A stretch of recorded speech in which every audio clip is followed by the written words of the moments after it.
I saw some of it, but I got here kind of in the middle of it, and then I met these guys actually in the bar, and then by the time it was time to go on, so I didn't see as much as I would have liked to. Especially Gojira, I'm really sad that I missed it. You were here last year in a working capacity. This time last year you played the Roundhouse in London. Right. That was the last date. No, we did a few more, but that was towards the end of the tour. I think we went to South America after that. Yeah, but you're on downtime now. Definitely. Is that a prolonged bout, or? I couldn't tell you, because I would be, if I told you, then the band members would be mad at me for telling you without telling you properly. So, but obviously Sol Invictus was a fantastic comeback for the band. We were happy when we released it. So everything that came after that, I think we're very grateful for. But we're just kind of happy that we got it together to make some music. Yeah. What do you have going on for the rest of the year? One thing we're doing is we have our first record that we recorded in like 1985 called We Care a Lot, and we're going to re-release it. Oh, awesome.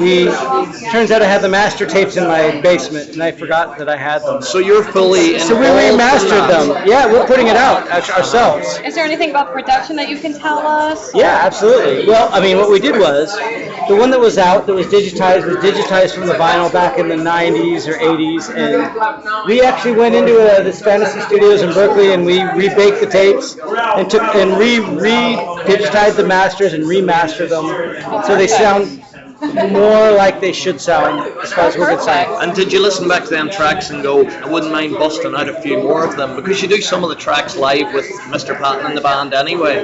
Oh, the old ones? Yeah. Yeah. For live, I mean, I don't think about it like that. I just think about this really cool record that a lot of people don't know about that hasn't been out in 20 years, and I'm just really happy that we're putting out ourselves the way we kind of want it to be.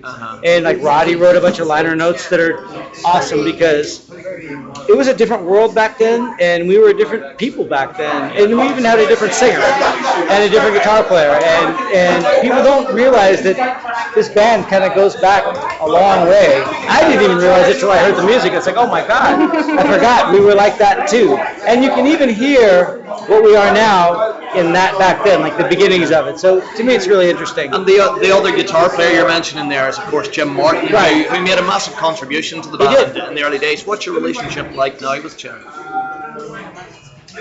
I do try. I try. Yes. That's what I can say. Because I hope for the best. Because apparently he was approached initially when the whole getting back together. He gets approached on a yearly basis. But things are the way they are, and things happen for a reason, and we're cool with ourselves, and we're cool with our deal. So everything's good with the band. It's extremely positive. Was it really tough then? That was '93 when things kicked off, and Jim was out of the band. You were touring Angel Dust. But it was a slow process that took over a long period of time.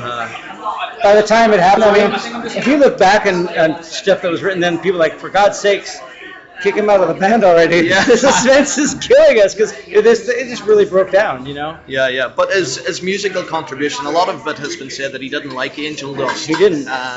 And his contribution was very minimal. There's a couple of tracks on there. There's a jazz lobber he plays, really heavy guitar. We're talking about, what was that, 92 that record came out? Yeah. So we're talking about 24 years. Yeah. Almost don't want to even get into a pissing match about it. Yeah, of course. But he was on it. He did the time. He did the tour. It's all good. Yeah. And you've got John Hudson in the band now, who has been with you for a long time, actually. Yeah, Hudson's cool. He's done, two albums with Album of the Year? He did. In fact, he wrote a couple songs on it, even. Yeah. Because that was almost, I don't want to say a comeback album, but King for a Day was a dark period for you as well, wasn't it? It was. That was Roddy was absent there. Well, we knew we were splitting up, but I still think I like that record personally. King for a Day. Yeah. No, and Over There. I mean, I actually feel like for where we were, it's a dark album, but we were dark, and it is what we were. That's it. And I don't think it's really been explored. I mean, what was the reason the band? I know you put out a thing saying it was Puppy's fault and blah blah blah, but was it record company politics? Was it were you tired of each other? What was it? Someday I will tell you. There's gonna be not today. I might split the band up again. I don't know. I'm not ready to talk about that, right? Yeah. Because I actually, the band isn't over, and all at the end of the day, hindsight, 2020 hindsight. Yeah. when it's time, then we can look at what we did. But I think what we tried to do, even when we were having tough times, is try to be honest with where we were. And so that's, I mean, a lot of people don't like where we were, and that's fine at certain periods of time. But we were there, and we tried to put that into music. But well, turning on a more positive note then, I was introduced to the band. I was 12 years old when The Real Thing came out. Right. I heard From Out of Nowhere, blew my mind, and that's you took off in the UK. I mean, right. That must have been something pretty special. It was great. You're plugging because nobody cared about us anywhere else. Was it the UK that took to Face No More? It was. That's where. I mean, I think we did 5 tours on that record. Yeah. Because every time we came, we packed these places and they wanted us back. Yeah. It was like 5 times in like 7 months. Yes. And I think what happened was actually we did the Astoria. That was the last tour we did here. We played Astoria and the barrier broke and it was like a chaos. And somebody from Warner Brothers was on vacation there and was at the show. Yeah. And they freaked out. And, oh my God, this band that nobody cares about in the States actually, like something's happening, and they called home, and that's kind of when things really started. So it was a smart choice to put out Epic for a second time then. Yeah, but it was our choice actually. That was a band choice. They just said the album's done. It's not going to work. It's finished. We're going to do another single just to keep the thing alive for a while. What song would you pick? Because we don't know. Yeah. And we were like, we just picked it up because we liked it the best. That was really it. That was what it was. And you still enjoy playing it now? Yeah, I'm not tired of it. No. I mean, there was another one was a big single. It's quite commercial. It's Falling to Pieces. That never seems to be in the set list anymore. I am tired of that one. Is that right? Yeah, that song sucks. Let's face it. It's definitely the more commercial side of Face No More. Yeah, it is. I don't know. We don't groove on that one. Also, the thing is when you play it live, it just kind of gets boring. But there's songs that you play live that are just monster. I'm thinking of Land of Sunshine. That one works. Yeah, we still like that. Caffeine. Those tracks are always. Yeah, those hold up. Yeah. RV. Would you consider playing that one? We do. We still do. Uh-huh. Not that often, but we do. Yeah. We like it. But you're proud of your body of work that you've got. Pretty much. What would you choose as your favourite? Can't do that.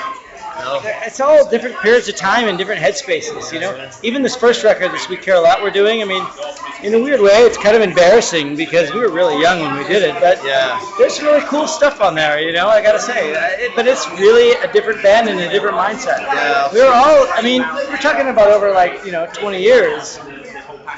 It's people change, and every time I did it, I was kind of stupid in a different way.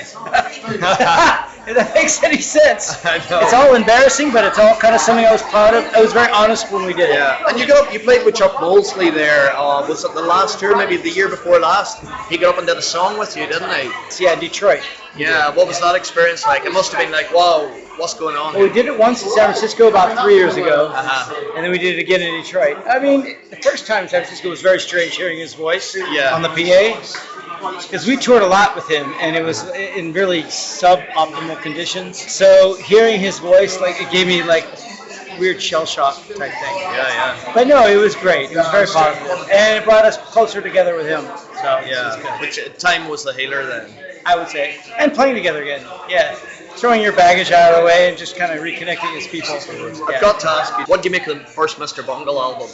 That was handed to one of you guys to get patent in the band. Well, it was a cassette tape, right? Yeah. That one. That was a 0818 demo, was it then? Or one of those? No, it was before that. Rabid Wrath of the Easter Bunny. Yeah. Yes. That's a lot different than the next one that came out. I mean, what can I say? I mean, it is that band's what it is. And they went through changes like we went through changes, and they are what they are. I just accept them for what they are. You're not a fan per se, though. It wouldn't I'm not. I would say I'm not a fan. No. Yeah. I would say I'm a fan. I mean, they're all brilliant musicians. They're great.